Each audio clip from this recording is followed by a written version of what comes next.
Tahukah anda terdapat sesetengah filem Hollywood berdasarkan kisah sebenar dan juga hasil olahan dari kisah-kisah yang lain dan dijadikan satu filem untuk kita tonton? Di sini kami ingin kongsikan filem-filem seram dan thriller yang dihasil berdasarkan dari kisah benar. Jom tonton bersama.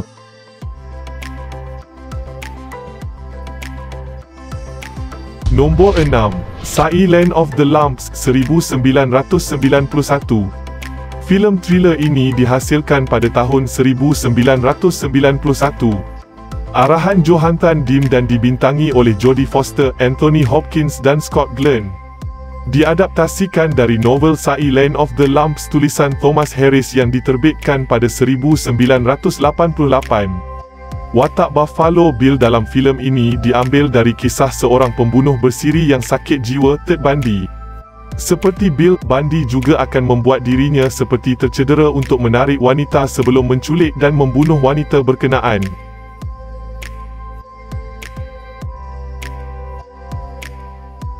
Nombor 5. The Girl Next Door 2007. Filem The Girl Next Door atau dikenali juga sebagai filem Jack Ketchum's The Girl Next Door adalah filem seram yang diadaptasikan dari kisah benar penyeksaan Sylvia Likens oleh Gertrude Baniszewski semasa musim panas pada tahun 1965. Kisah ini berdasarkan kisah Gertrude Baniszewski yang telah mengikat Sylvia Wilkins di rumahnya pada tahun 1965. Gertrude kemudian memukul, membakar dan membiarkan Sylvia kelaparan sehinggalah Sylvia mati.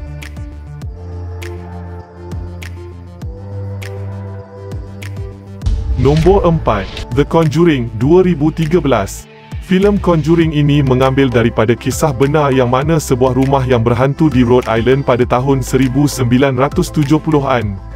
Penyiasat paranormal terkenal Ed dan Lorraine Warren mendakwa roh jahat muncul di rumah berkenaan pada setiap hari pada waktu pukul 5 suku pagi.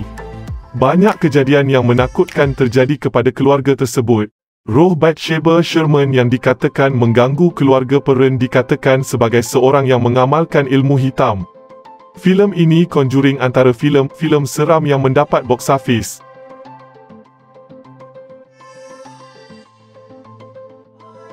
Nombor 3. Open Water 2003.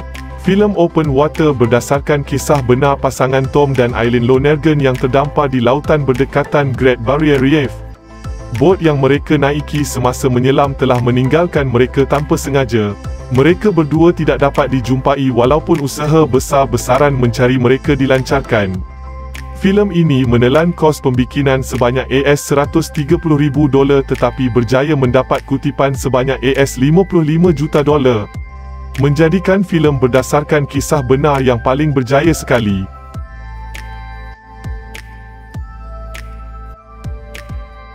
Nombor 2. The Hills Have Eyes 1977 dan 2006. Filem ini dihasilkan pada tahun 1977 dan remake pada tahun 2006. Filem diadaptasikan dari sebuah kisah di mana terdapat satu kaum kanibal di Scotland yang tinggal di sebuah gua yang telah memakan lebih 1,000 orang manusia pada tahun 1700. Tetapi mereka mengubahnya menjadi filem ini lebih kepada fiksyen seram. Filem ini berkisah sebuah keluarga yang telah diserang oleh mutan ketika mereka tersangkut di tengah padang pasir.